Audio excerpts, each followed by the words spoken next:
ನಮಸ್ಕಾರ. GTV news ಕನ್ನಡಕ್ಕೆ ಸ್ವಾಗತ. ನಾನು ನಿಮ್ಮ ವೆಂಕಟೇಶ್. ಮಾಗಡಿಯ ತಾಲೂಕು ಪಂಚಾಯಿತಿ ಸಭಾಂಗಣದಲ್ಲಿ ತಾಲೂಕು ಮಟ್ಟದ ಪರಿಶಿಷ್ಟ ಜಾತಿ ಮತ್ತು ಪರಿಶಿಷ್ಟ ವರ್ಗದ ಕುಂದುಕೊರತೆಗಳ ಸಭೆಯನ್ನು ಆಯೋಜಿಸಲಾಗಿತ್ತು. ಈ ಸಭೆಯು ಶಾಸಕ SC ಬಾಲಕೃಷ್ಣ ಅವರ ಅಧ್ಯಕ್ಷತೆಯಲ್ಲಿ ನಡೆಯಿತು. ಈ ಸಭೆಯಲ್ಲಿ ತಹಶೀಲ್ದಾರ್ ಶರತ್ ಕುಮಾರ್, ಇಒ ಜಯಪಾಲ್, ಪರಿಶಿಷ್ಟ ಜಾತಿ ಮತ್ತು ಪರಿಶಿಷ್ಟ ವರ್ಗಗಳ ಕುಂದುಕೊರತೆ ಸಮಿತಿಯ ನಾಮಿನಿ ನಿರ್ದೇಶಕ ತೊರೆರಾಮನಹಳ್ಳಿ ಮೂರ್ತಿ, ಸಮಾಜ ಕಲ್ಯಾಣ ಇಲಾಖೆಯ ಉಪನಿರ್ದೇಶಕ ಪ್ರಕಾಶ್, ಮಾಗಡಿ ವೃತ್ತ ನಿರೀಕ್ಷಕ ಗಿರಿರಾಜ್, ಕುದೂರು ವೃತ್ತ ನಿರೀಕ್ಷಕ ನವೀನ್ ಹಾಗೂ ತಾಲೂಕು ಮಟ್ಟದ ಅಧಿಕಾರಿಗಳು ಮತ್ತು ತಾಲೂಕಿನ ದಲಿತ ಮುಖಂಡರುಗಳು ಭಾಗವಹಿಸಿದ್ದರು.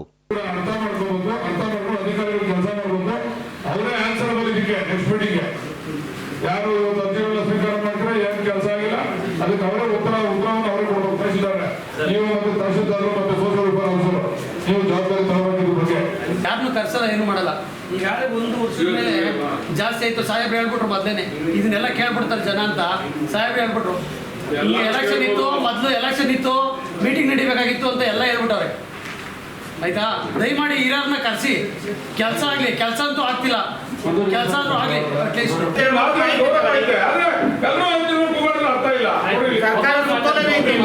ಇಲಾಖೆ ಅಧಿಕಾರಿಗಳು ಬರಬೇಕು.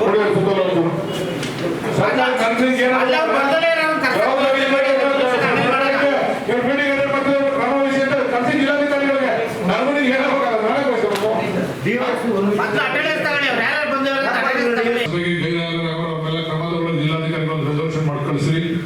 ಅವ್ರ ವಿಚಾರ ಇದ್ರೆ ಬರ್ಸ್ಕೊಂಡು ತಹಶೀಲ್ದಾರ್ ಜವಾಬ್ದಾರಿ ತಗೊಂಡು ಅದನ್ನು ಕ್ಲಿಯರ್ ಮಾಡಿ. ಅವ್ರ ವಿಚಾರಗಳು ಯಾವ್ದಾರ ಬಂದ್ರೆ ತಗೊಂಡು ಕ್ಲಿಯರ್ ಮಾಡಿ. ಈಗ ಕಳೆದ ಬಾರಿ ಸಭೆಯಲ್ಲಿ ಇಲಾಖೆ MLA ಬರ್ತಾರೆ ಅಂದ್ರು ಬರ್ದಿದ್ಮೇಲೆ ಈ ಸಭೆಗೆ ದಲಿತರಿಗೆ ಏನ್ ಮಾಡ್ಬೇಕು ಅಂತ ಹೇಳಿ ಅದಕ್ಕೆ ಹೇಳಿದ್ದೀವಿ. ನೀವು ಶಾಸಕರಿಗೆ ಕ್ರಮ ತಗೋತೀವಿ ಅಂತ ಹೇಳಿದೀವಲ್ಲ, ಏನ್ ಮಾಡ್ತೀರಿ? ಸಸ್ಪೆಂಡ್ ಮಾಡ್ತೀರಾ? ಮಾಡಿಸ್ತೀವಿ. ಈಗ ರೆಸಲ್ಯೂಷನ್ ಮಾಡ್ತೀವಿ. ಜಿಲ್ಲಾಧಿಕಾರಿಗಳು ಸಸ್ಪೆಂಡ್ ಮಾಡೋದು ನಾನು ಮಾಡೋಕ್ಕಾಗ್ತದ? ಜಿಲ್ಲಾಧಿಕಾರಿಗಳು ಸಸ್ಪೆಂಡ್ ಮಾಡ್ಬೇಕು. ರೆಸಲ್ಯೂಷನ್ ಮಾಡಿ ಕಳಿಸ್ತೀನಿ. ಬಾಲಣ್ಣರ ಈ ಸಭೆಗೆ ಇವರು ಯಾರು ತಹಸೀಲ್ದಾರ್ ನೀವೇ ಸುಪ್ರೀಮೋ, ನೀವೇನ್ ಕ್ರಮ ತಗೊಳ್ಳಿ. ಅದನ್ನೇ ಈಗ ಸರ್ಕಾರ ಬರೀತಾ ಇದೀವಲ್ಲ, ಇವ್ರು ಬಂದಿಲ್ಲ ಅಂತ ಹೇಳಿ ಇವ್ರು ಉದಾಸೀನ ಇದನ್ನ ಅರ್ಥ ಮಾಡ್ಕೊಂಡು ಕೆಲಸ ಮಾಡಿ ಅಂತ ಬರ್ತೀವಲ್ಲ ಈಗ ಅವ್ರಿಗೆ. ಸರಿ, ಬರೀತೀವಿ ಸರ್ಕಾರಕ್ಕೆ. ಸರಿ ನಡಿಬೇಕ ಸಭೆನ. ವರ್ಷಕ್ಕೊಂದ್ ಸಭೆ ಆದ್ರೆ ದಲಿತರ ಸಮಸ್ಯೆ ಹೆಂಗ್ ಸಾಲ್ವ್ ಆಯ್ತಾರೆ? ಈಗ ಕ್ಷಮೆ ಕೇಳಿದಿವಲ್ಲ, ಕೇಳಿದಿರಣ. ಅದ್ರ ಮಧ್ಯೆ ನಾಗರ ವರ್ಷ ಪೂರ್ತಿ ಎಲೆಕ್ಷನ್ ಇದ್ದ, ಒಂದ್ ವರ್ಷದ ಹೌದು ಪೂರ್ತಿ ಎಲೆಕ್ಷನ್ ಅಲ್ಲ ಎಲೆಕ್ಷನ್ ಬಂದು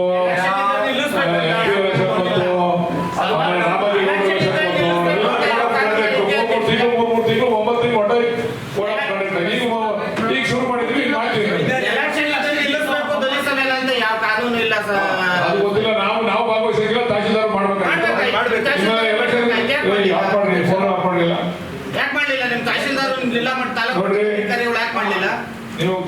ಒಂದು ವರ್ಷ 3 ತಿಂಗಳು ಮೀಟಿಂಗ್ ಕರೀತೀರಾ ಅಂದ್ರೆ ದಲಿತರ ಬಗ್ಗೆ ಇನ್ನೆಷ್ಟು ಆಸಕ್ತಿ ಇದೆ ನಿಮ್ ತಾಲೂಕು ಆಡಳಿತಕ್ಕೆ? ಸರಿ ಮಾಡ್ತೀವಿ. MLAಗೆ ಮತ್ತೆ ಸರ್ಕಾರಕ್ಕೆ ತರಬೇಕು ಅನ್ನೋದೇ ನಿಮ್ ಉದ್ದೇಶ. ನಿಮ್ ತಾಲೂಕು ಆಡಳಿತದ ಉದ್ದೇಶನೇ ಇದು. ಹೌದು, ಇದೇ ಉದ್ದೇಶ ನಿಮ್ದು. ನೋಡಿ, ನಾನು ಮಾರ್ಚ್ 14ಕ್ಕೆ ಜಾಸ್ತಿ ತಗೊಂಡಾಗ ಕೋಡ್ ಆಫ್ ಕಂಡಕ್ಟ್ ಅವತ್ತೇ ಬಂದಿತ್ತು. ಕೋಡ್ ಆಫ್ ಕಂಡಕ್ಟ್ ಇದ್ದಾಗ ಮೀಟಿಂಗ್ ಕರಿಬಾರ್ದು ಅಂತ ಅದನ್ನ ಸರ್ಕಾರಿ ಸುತ್ತೋಲೆ ಇದ್ರೆ ಕೊಡಿ. 3 ತಿಂಗಳಲ್ಲಿ ಎಟ್ಟಿಗೆ ಇತ್ತು, ನಮಗೆ ಮಾಡಕ್ಕಾಗಿಲ್ಲ. ನಿಮಗೆ ಸರ್ಕಾರ ಸುತ್ತೋಲೆ ಏನಿದೆ, 3 ತಿಂಗಳು ಒಂದ್ಸತಿ ಮೀಟಿಂಗ್ ಕರಿಬೇಕು ಅಂತ ಸುತ್ತೋಲೆ ಇದೆ. ಸುತ್ತೋಲೆ ಪ್ರಕಾರ ಮೀಟಿಂಗ್ ಕರೀರಿ. ನೀವು ಯಾವ್ದಕ್ಕೂ MLA ಅವ್ರ ಮೇಲೆ ಯಾಕಂತಾರೆ? MLA ಅವ್ರು ಡೇಟ್ ಕೊಡ್ಲಿಲ್ಲ, MLA ಅವ್ರು ಡೇಟ್ ಕೊಡ್ಲಿಲ್ಲ ಅಂತ ಯಾಕಂತೀರಾ ನೀವು? ನಾವು ಅವ್ರ ಸಾಹೇಬ್ರ ಮೇಲೆ ಹಾಕಿಲ್ಲ. ಯಾಕಂದಿಲ್ಲ? 1 ವರ್ಷದಿಂದ 1 ವರ್ಷ 3 ತಿಂಗಳಿಂದ ಯಾಕಂತಿಲ್ಲ? ನಾವು 3 ತಿಂಗಳಿಗೆ ನಾವು ತಗೊಂಡಾಗ ಕೋಡ್ ಆಫ್ ಕಂಡಕ್ಟ್ ಇತ್ತು. 4 ತಿಂಗಳು ಕೋಡ್ ಆಫ್ ಕಂಡಕ್ಟ್ ಒಳಗೆ ನೀವು ಮೀಟಿಂಗ್ ಕರಿಬಾರ್ದು ಅಂತ ಹೇಳಿ ನಾವು ಸುತ್ತೋಲೆ ಇದ್ರೆ ಒಬ್ಬೊಬ್ಬರು ಮಾತಾಡಿ ಅಂತ ಹೇಳಿದ್ದೀವಿ. ಎಲ್ಲರೂ ಒಟ್ಟಿಗೆ ಮಾತಾಡಿದ್ರೆ ಏನು ಪ್ರಯೋಜನ ಆಗಲ್ಲ. ಒಬ್ಬೊಬ್ಬರು ಮಾತಾಡಿ. ನೀವು ಅವ್ರು ಮಾತಾಡ್ತಾರೆ, ನಿಮಗೂ ಅವಕಾಶ ಕೊಡ್ತೀವಿ. ಆಮೇಲೆ ನೀವು ಏನಾದ್ರು ಮಾತಾಡಂಗಿದ್ರೆ ಒಂದೇ ಸರಿ ಮಾತಾಡ್ಬೇಕು. ಪುನಃ ಮಧ್ಯ ಎದುರುಗಡೆ ಮಾತಾಡೋದು ದಯಮಾಡಿ ಬೇಡ. ಈಗ ಬೆಳೆಯೋದು ಅವಕಾಶ ಕೊಡ್ತೀವಿ. ಈಗ ಇವ್ರು ಹೇಳ್ತಾವ್ರು ಕೇಳ್ತಾವ್ರು ಕೂತ್ಕೊಳ್ಳಿ ಹೋಗ್ತಿರೋ ಎಲ್ಲ ಟಕ ಮನ್ಸು. ಈಗ ಕರಿಬೇಕಾಯ್ತು ಇಲ್ವೋ ಗೊತ್ತಿಲ್ಲ ನನಗೆ. ಕೋಡ್ ಆಫ್ ಕಾಂಡಕ್ಟ್ ಅಲ್ಲಿ ಯಾಕಂದ್ರೆ ಇಂಡಿವಿಜುವಲ್ ಡಿಸ್ಕಷನ್ ಆಗಿರೋದ್ರಿಂದ, ವೈಯಕ್ತಿಕವಾದಂತಹ ವಿಚಾರಗಳು ಇರೋದ್ರಿಂದ, ಇನ್ನೊಂದು ಹಕ್ಕುಪತ್ರ ಕೊಡೋ ವಿಚಾರ ಇರ್ಬೋದು ಅಥವಾ ಪೋಡಿ ಮಾಡೋ ವಿಚಾರ ಇರ್ಬೋದು, ಇವೆಲ್ಲ ಇರೋದ್ರಿಂದ ನನಗೆ ಗೊತ್ತಿದ್ದಂಗೆ ಕೋಡ್ ಆಫ್ ಕಾಂಡಕ್ಟ್ ಅಂತ ಅನ್ವಯ ಆಯ್ತದೆ. ಕರೆಯಕ್ ಬರಲ್ಲ. ತಗೊಂಡ್ಬಂದವರು ಒಬ್ಬರಿಗೂ ಡಿಸ್ಪ್ಯಾಚ್ ಆಗಿಲ್ಲ ಅರ್ಜಿಗಳು. 1 ವರ್ಷ ಆಗಿದೆ. ಯಾವುದು? ನೀವು ಮೊನ್ನೆ ಮೀಟಿಂಗ್ ಮಾಡಿದ್ರಲ್ಲ, ಮೊದಲನೇ ಮೀಟಿಂಗ್ 150 ಅರ್ಜಿ, 150 ಅರ್ಜಿನೊಳಗೆ ಒಂದು ಈಗ ಅದಕ್ಕೆ ನರಸಿಂಹಮೂರ್ತಿ ಉತ್ತರ ಕೊಡೋದು ನಮ್ಗೆ. ನಮ್ಮ ಸದಸ್ಯರ ಮಾಡಿದೀವಲ್ಲ, ನೀವು ಮಾಡಿಸಿದ್ರ ಸದಸ್ಯರ ಅವ್ರು ಉತ್ತರ ಕೊಡ್ಬೇಕು. ನೀವು ಮಾಡಿರೋದು ನಾವಲ್ಲ, ನೀನ್ ಮಾಡಿಸಿದಾರ. ನಾವು ಯಾಕೆ ಸದಸ್ಯರು ಮಾಡಿದೀವಿ, ಅವರು ಫಾಲೋ ಮಾಡ್ಲಿ ಅಧಿಕಾರಿಗಳ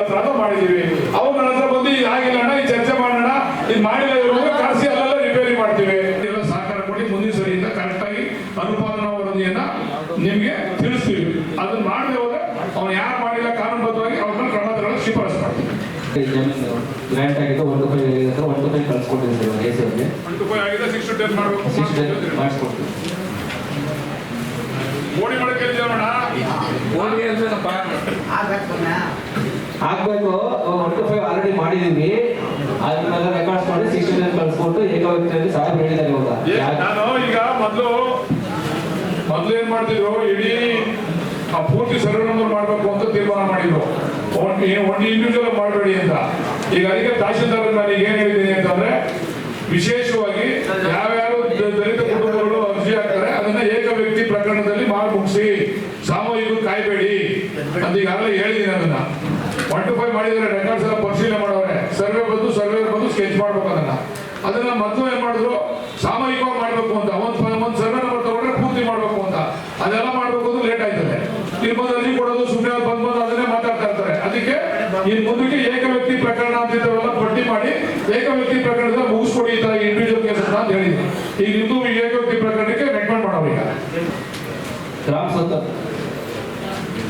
ಸೋಲೂರು ಹೋಬಳಿ ಗ್ರಾಮಸ್ಥರು ಭೈರವಪುರದವರು ಒತ್ತುವರಿ ಆಗಿದ್ದು ಗ್ರಾಮೀಣ ಸ್ವತ್ನ ತೆರವುಗೊಳಿಸಿ ಗ್ರಾಮೀಣ ಸ್ವತ್ತು ಒಂದು ಕುರಿತು ಗ್ರಾಮಸ್ಥರಿಗೆ ನಿವೇಶನ ನೀಡುವ ಬಗ್ಗೆ ಅಂತ ಐತೆ.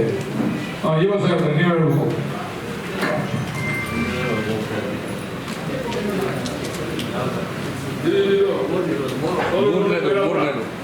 ತುರ್ದಾಳಿ ಭೈರಪುರ ತುರ್ದಾಳಿ ಇಲ್ಲ ಅಲ್ಲೋ ಐತೆ ಭೈರಪುರ ಜಂಟಿ ಗ್ರಾಮ. ಇದನ್ನ ಮೋದಿಯಿಂದ ಬಂದಷ್ಟು ರೆಡಿ ಮಾಡಿ ಕಳಿಸ್ಕೊಟ್ಟಿವಿ. ಇಲ್ಲಿ ಎಷ್ಟು ದಿವಸ ಆಗಿದೆ ಸ್ವಾಮಿ? 1 ವರ್ಷ ಆಗಿದೆ. ಮೋದಿಯಿಂದ ನಮ್ಗೆ ರಿಪೋರ್ಟ್ ಬಂದ ಎಷ್ಟು ನಾವೇನ ಮಾತಾಡಿದ್ರೆ ನಮ್ಮ ಬಾಯಿ ಮುಚ್ಚಿಸ್ತೀರಾ. 1 ವರ್ಷ 3 ತಿಂಗಳಿಂದ ಕೆಲಸ ಮಾಡ್ಬೇಕಾ? ಈಗ ಮುಂದಿನ ಸಭೆಗೆ ಇದನ್ನ ಸಂಪೂರ್ಣವಾಗಿ ನೀವು ಕ್ರಮ ವಹಿಸಿದ್ರೆ ಏನು ರೆಸ್ಪಾನ್ಸಿಬಲ್ ಕೊಡ್ತಾರೆ. ನಿಮ್ದೇ ಜವಾಬ್ದಾರಿ ಮೇಲೆ ಮುಂದಿನ ಸಭೆಗೆ ನೀವೇ ಉತ್ತರಾಧಿಕಾರಿ. ಉತ್ತರ ಹೇಳ್ಬೇಕಾಯ್ತದೆ, ನಾವೇನಲ್ಲ ಉತ್ತರನ.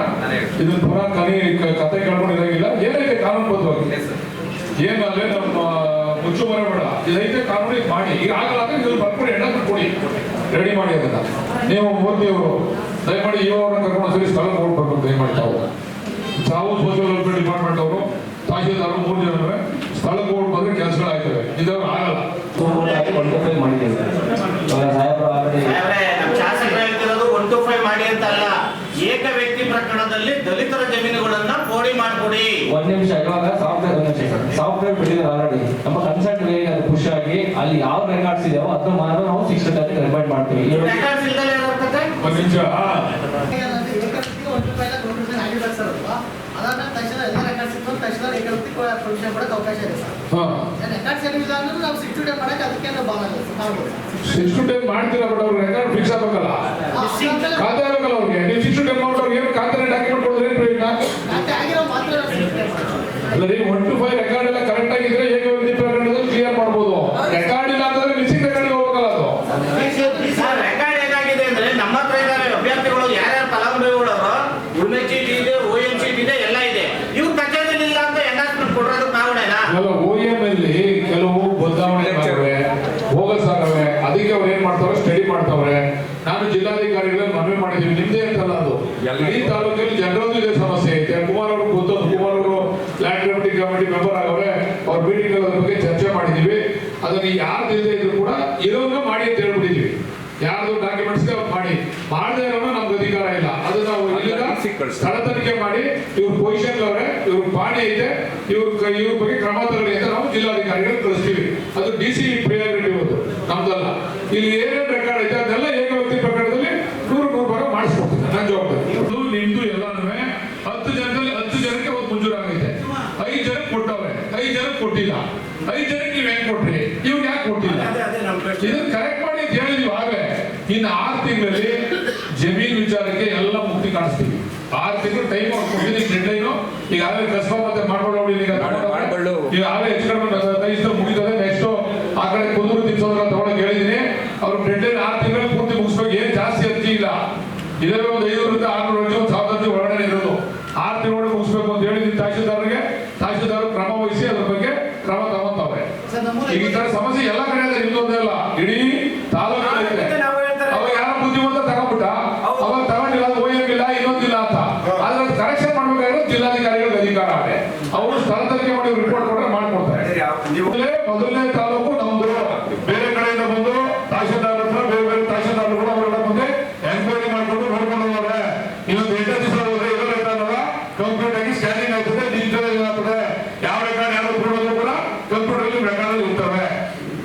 ಇಲ್ಲದೆ ತಪ್ಪಿದಾಗ ಅದಕ್ಕೆ ನಾವು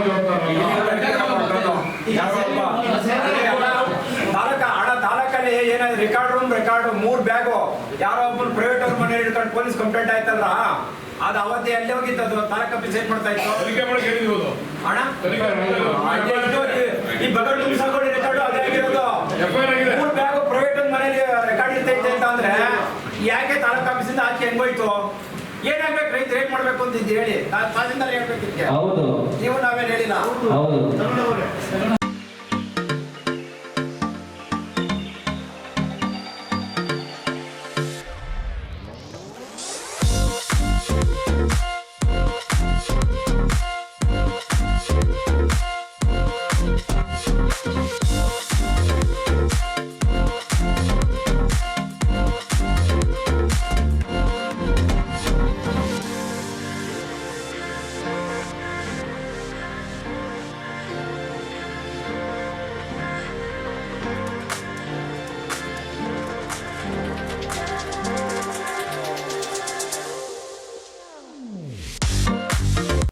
ಇದು ಇವತ್ತಿನ ಮಾಗಡಿಯ ಸುದ್ದಿ ಸಮಾಚಾರ. ನಿರಂತರ ಸುದ್ದಿ ಸಮಾಚಾರಕ್ಕೆ ವೀಕ್ಷಿಸಿ ನಿಮ್ಮ GTV ನ್ಯೂಸ್ ಕನ್ನಡವನ್ನು. ವಂದನೆಗಳು.